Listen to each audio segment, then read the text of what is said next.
আজ থেকে প্রায় 550 বছর আগে ধ্রুবানন্দ ব্রহ্মচারী গিয়েছিলেন পুরীতে জগন্নাথ দেবকে সেবা করতে, কিন্তু পাণ্ডারা তাকে এই কাজ থেকে বিরত রাখে।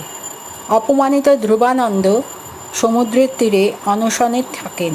তখন প্রভু তাকে বলেন, মাহেশের সেই সময়কার যে জায়গা, সেই জঙ্গলাপূর্ণ জায়গা গঙ্গা নদীর তীরে, সেইখানে এসে তার মন্দির প্রতিষ্ঠা করতে।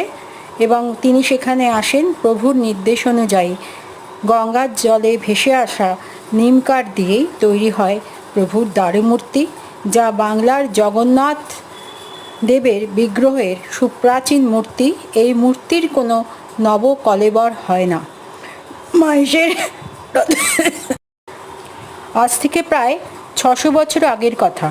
ধ্রুবানন্দ ব্রহ্মচারী নামে এক সাধক গিয়েছিলেন শ্রীক্ষেত্রে জগন্নাথ দর্শন করতে।